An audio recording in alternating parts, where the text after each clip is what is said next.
Robyn, I have a question for you. Is it that you feel attacked by your castmates right now? Or do you feel attacked by your own stupidity and delusion? Let's chat. She just let me know, but they show no fish. They say you found it, but she's still gonna hold on. They say you found it, but she doesn't want. What's up, everybody? It's your girl Bonnie Scotch. Thank you so much for clicking on my video today.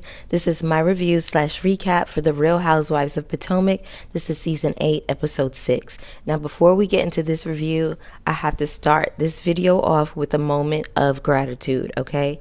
It is because of you all that I've been able to hit the 500 subscriber mark as of today, okay?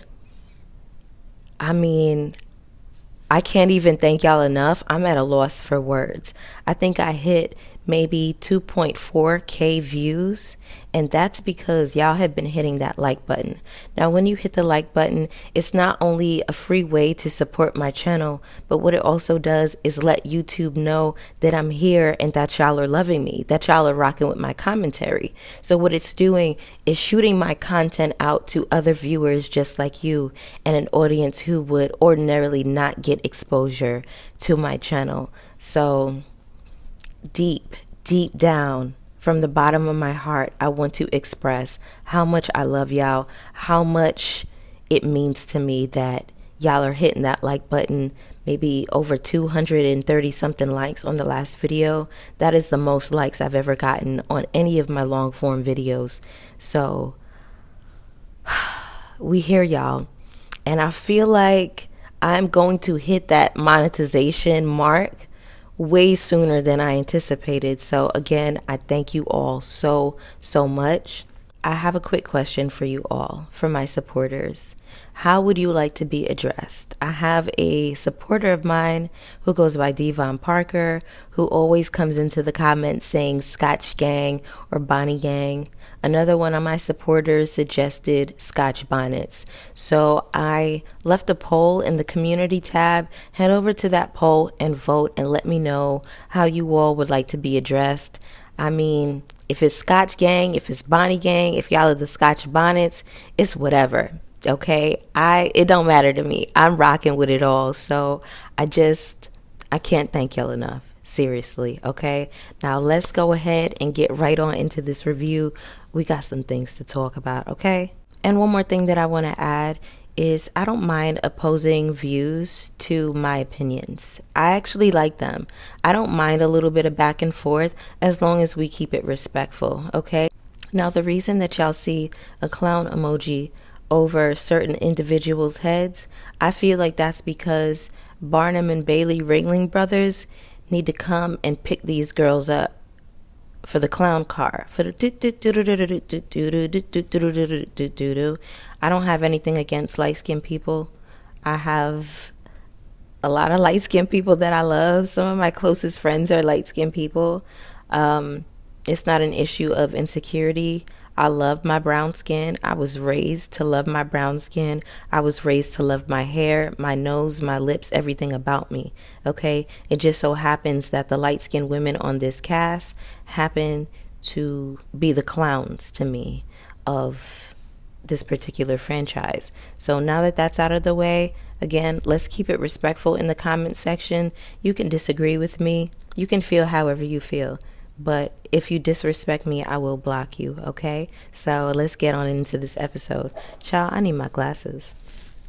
We start this episode with this stupid conversation about why Wendy chose to honor Lebe at her sip and see. Wendy says that she doesn't know Lebe and that's her sister's friend. Now, my sister has friends that I'm familiar with, okay? But I wouldn't say that I know them. I would say that I'm familiar with them. I would say that I'm cool with them. My sister has best friends who have come over, stayed with us, spent the night at our house, ate with us.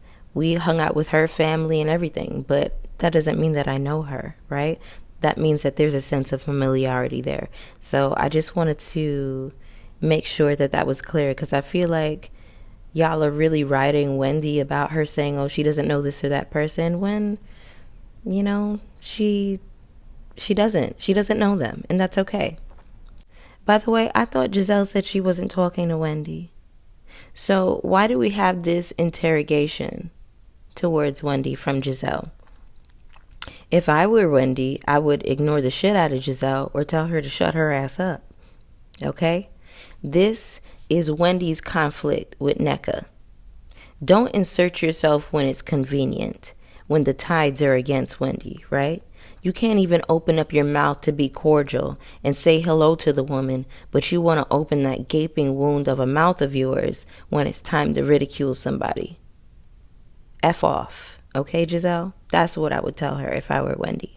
Wendy calls Nneka a crackhead, and I think it was obviously like a way of her to just get Nneka up off her back. I think she was being cheeky. It wasn't a real accusation. She obviously hasn't seen Nneka smoking crack or anything like that. Giselle is like, let's not throw out allegations. First of all, you were throwing around allegations just last year about Candace's husband, saying that he was a sneaky link, okay, and saying that he grabbed Deborah's butt. So I think you should shut your mouth when it comes to this talk about allegations. You should really be quiet, Giselle, okay? Giselle says, oh, but Nneka has receipts. She only has receipts of a phone call.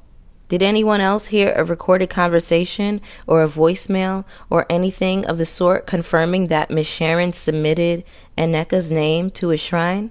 No. So again, I think you should shut up, Giselle. Okay?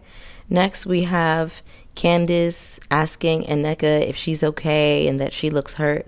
And this really annoyed me, okay? The same way that Wendy annoyed me at the last reunion when Candace called Giselle a white passing woman and Wendy tried to interject. I just feel like, where is the loyalty between these two? And it's making me question the validity of their friendship. Because if somebody is accusing my friend's mom of submitting their name to a shrine, I wouldn't just take it as fact and then turn around and ask the op if they're okay. Like, that just doesn't make sense to me, but whatever. All right, so this dinner scene. I would have had to let the producers know, look, I can't do a dinner with these ladies. I really do not understand how people get on these reality shows and they break bread with these people that they don't like. I mean, I would imagine that that just leads to all kinds of indigestion and upset stomachs, possibly even diarrhea, right? Anyway, Karen makes a comment that she is too tired to chew, which leads Robyn to saying, does that mean you'll just swallow?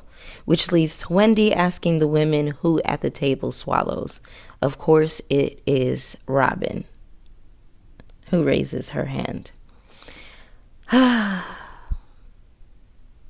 Robyn, you guzzling the nut of a man who's spreading that dick around like mustard on a sandwich?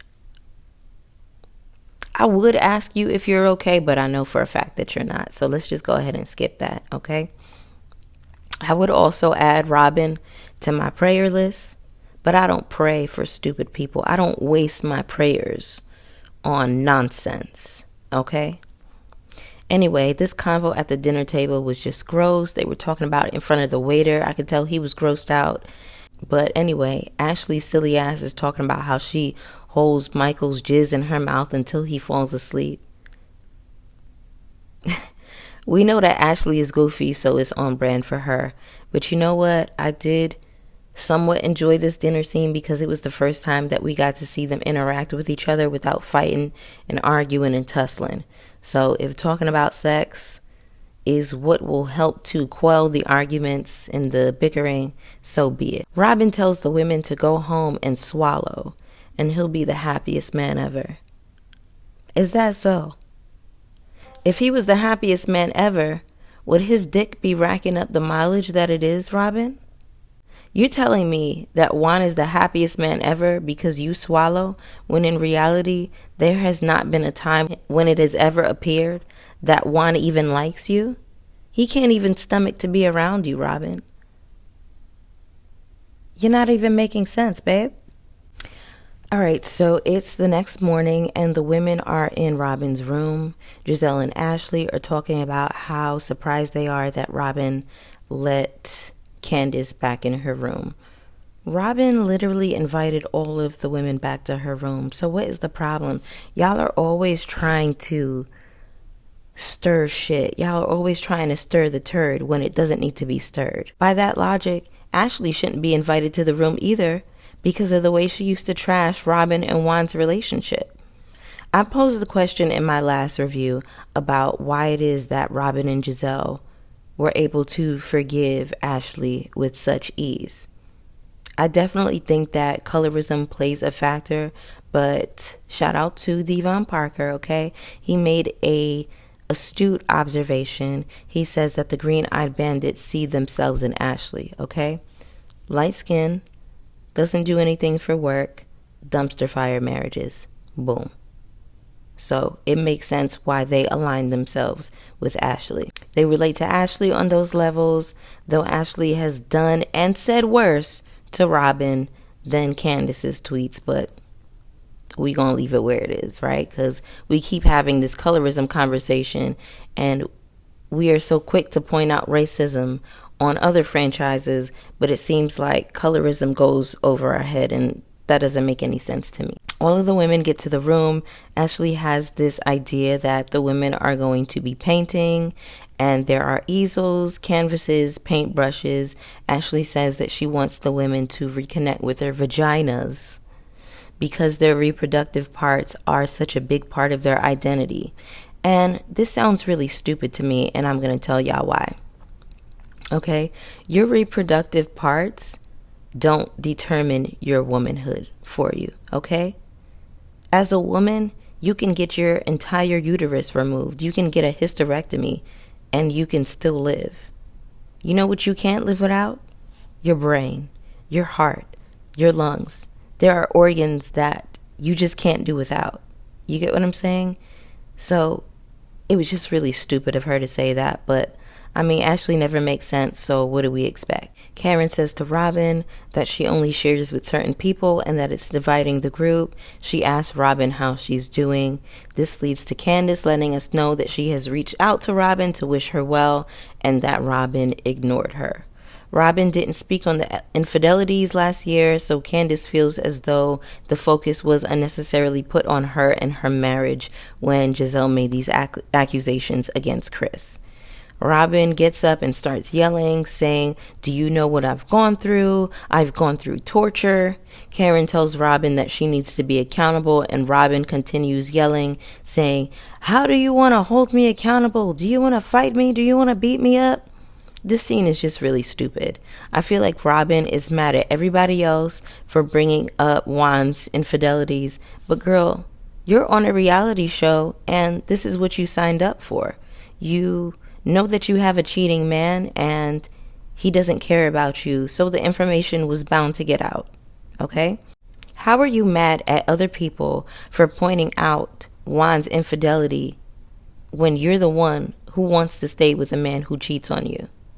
Now, I know that cheating is not a deal breaker for everybody, but it is for me. I just wouldn't be able to stomach the betrayal. That's just a personal thing, though. Robyn, I think that something that you really need to come to terms with is that you have no pride, you have no dignity, you have no self-respect. Your self-esteem is in the gutter, and you are willing to self-abandon and self-betray just to say that you have a man. Now, I know I'm not imagining this, but do y'all remember that Juan said that he was only staying for the kids and that when the kids leave, he was chucking up the deuces? I'm just trying to understand, like, what is the disconnect here? Like, what's not clicking for you, sis? You willing to ride for this man, and you were the one who let us know that you didn't want to have a baby because you had such a hard time with your first two sons because Juan was unavailable, because Juan wasn't helping you. But this is the man that you want to stick by. This is the man that you want to ride or die for. Me, I ain't no ride or die. I ain't riding and I ain't dying for no nigga. Period. Okay? I ride for me. Okay? Put me before all others. My peace, okay, my joy trumps any relationship that I could have with anybody. You get what I'm saying? And I feel like women need to establish a sense of self-love before they get into these relationships, before they are quick to stay in these relationships, okay? Everybody be like, oh, she can't get a man, she can't keep a man. It's not hard to get or keep a man. Y'all keep a man easy. Y'all forgive him after he cheats. So obviously, it's not hard to keep a man, right? Shout out to Rodney the Voice. Anyway, not only did Juan tell you that he doesn't care that he's being photographed with other women, he said it in the most obnoxious and disrespectful way in the very first episode, right? Robyn, I have a question. What happened to the satin line caps or snapbacks or whatever it was you were selling? Are you still selling those? What you need to be selling is satin line dunce caps. Candace asked Robyn about a message exchange between Juan and another woman. She asked Robyn why she didn't read them, and Robyn said she didn't want to know, and that Juan cleans out his phone and his messages regularly. Robyn, I thought you said that you believed Juan when he told you he wasn't cheating. Is it Uchiwali or is it one Mike? Is it Headsprung or Love You Better? You gotta pick a side. So, in one breath, you're telling us that you believe that Juan is not cheating. You believe everything that he says. But then the next minute, you don't want to read the messages because you're afraid of what's in there.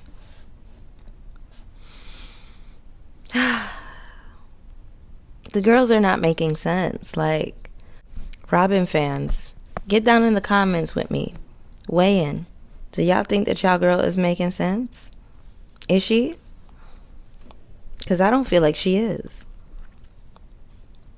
Okay? Now, the ladies split up and go between a distillery and boot shopping. Outside of the distillery, there is a bird that looks to be a crow or maybe a raven. Mia says, "That's not your mama, is it?" Now, Mia could have definitely gotten a drink thrown in her face behind that comment. That would have been a payback moment. That I would not have been mad if Wendy retaliated in that way or just hit her with one of those. Mia is outright asking Wendy about whether or not she denies Miss Sharon has a shrine. Wendy explains that Catholicism uses shrines, and that is just a part of their religion, a part of Catholic culture. Now, shout out to Rodney the Voice, who made this observation in his last review. He pointed out that with the Holy Ghost fire and the bombastic thunderclap that Wendy's mom sent Mia in that Instagram prayer, Mia lost her job and her money. Gordon lost his job and his money. They lost their house. Okay? The evidence is in the prayers. Obviously, Miss Sharon's prayers got that oil to it, right? So, Mia, I would slow down on talking about Miss Sharon any further because you definitely don't want any more of that smoke, okay? Next thing you know, you'll be out in the streets. Now, I don't wish that on you, obviously, because you have children and they don't deserve that. But you should really be careful with that, Mia. You're not moving smart, and obviously you have no remorse for how you treated Wendy in the last season, even though you claim that you do. Whatever. I'm so happy that Wendy mentioned the xenophobia she's experiencing, hearing people attack her mom, saying that she's doing voodoo. And I really feel like that is something that we need to unpack, because people go to a Thai restaurant or a Korean nail shop, or I've seen people traveling to Bali, traveling to Thailand, traveling to Dubai, and y'all are taking pictures next to these shrines and temples, right? and y'all don't deem their culture demonic or witchcraft. But when it comes to African religion and African traditional practices, everything is voodoo and witchcraft. And let's just come out and call it what it is. It's racist, okay? It's a very colonized way of thinking about religion and spirituality, okay? Now I'm going to pull over and talk about this for a second. I come from a Christian background, okay? I grew up going to partially an Episcopalian church where my grandmother went, and Episcopalian churches follow a lot of Catholic practices. And I also partially went to a Baptist church. I was going to a Baptist church because I was always spending the night at my best friend's house. And, you know, you spend the night from Friday to Saturday to Sunday, and they folks is going to church. You pack your church clothes to go with them, right?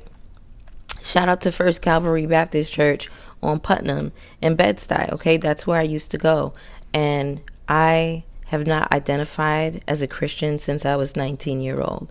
I had a conversation with somebody that I was friends with at the time, and I was on my high horse and telling them that they were going to hell, and telling them that people who didn't believe in Christ as their Savior are going to hell. And he pulled me to the side and he was like, do you really think that somebody who doesn't know about Christianity is going to hell? Do you think that that's fair? Do you really think that God would do that? And it really forced me to stop and think for the first time about what I was saying. Even though I had questions about Christianity and God, I was always scared to question it because the Bible said this, and people around me said, oh, you don't question God.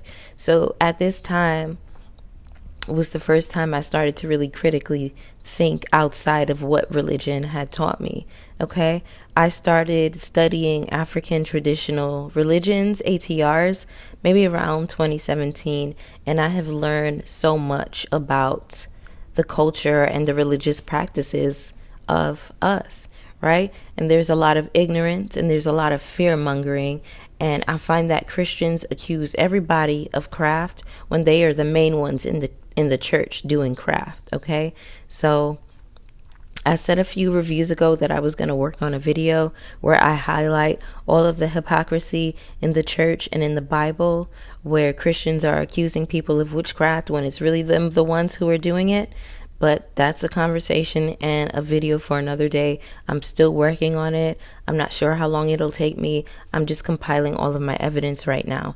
Okay, so we're going to definitely circle back to that conversation. But it seems as though when Black people take up African traditional practices and religions, it's only African people that are deemed witches, and that's a huge problem, okay? Again, it's racist, it's xenophobic, and it's disgusting. A lot of people are ignorant as to what goes on in ATRs, and I've come to the understanding that people of African descent, people, you know, that are from Southeast Asia, Native American people, indigenous people. Now, indigenous people are Black because, you know, not only Native American, because Black people are indigenous to Africa, okay?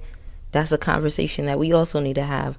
But it's come to my understanding that African people, Indian people, Southeast Asians, Native Americans have this history of deifying their dead. We have this history of over 1,000 years of ancestral veneration.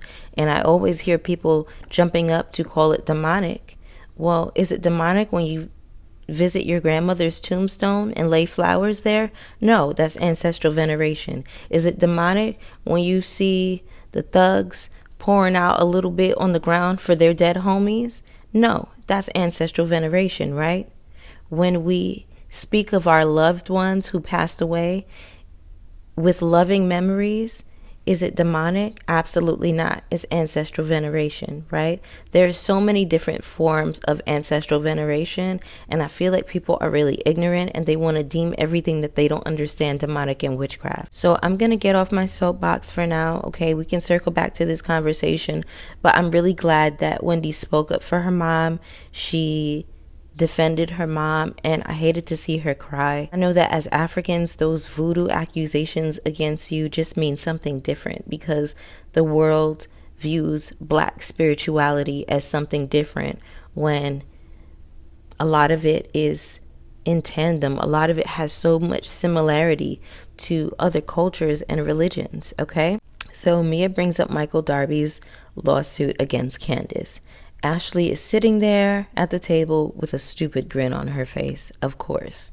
Robyn asks what they can and can't talk about, and Candace said, let's not be dense.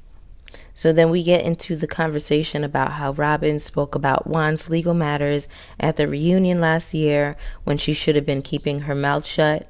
Wendy educates us on how it's a Title IX violation, and Robyn denies it. Robyn calls Wendy a smarty pants in her confessional. But here's my thing, Robyn.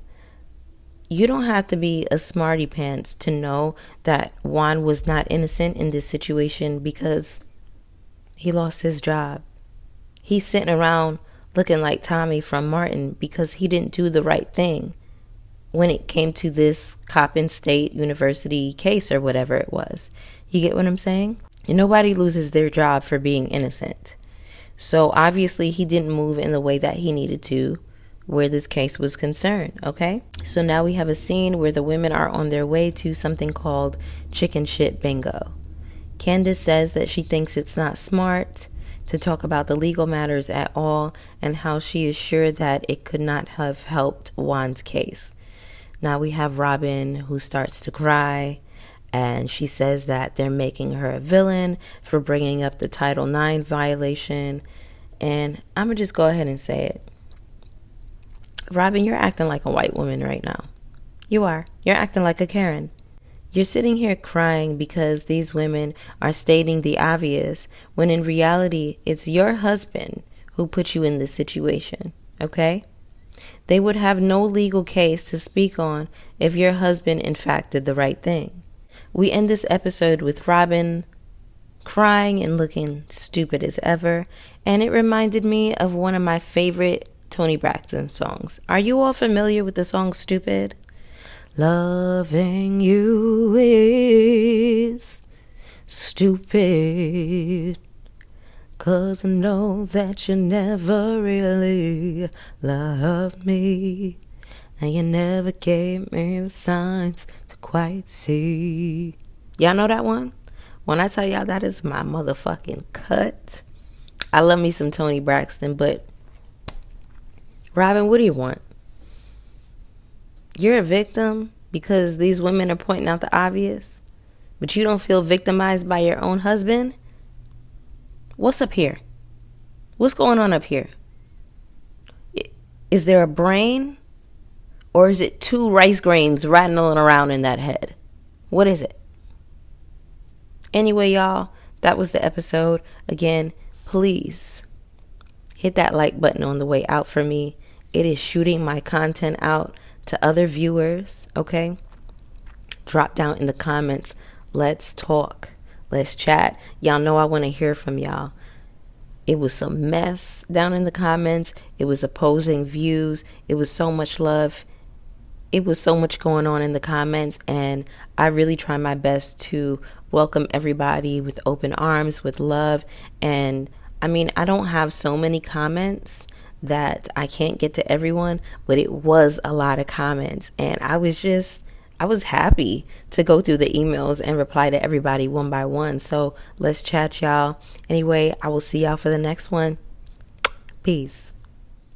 I've been all in my phone, I got options, and I don't wanna tell you to drop it.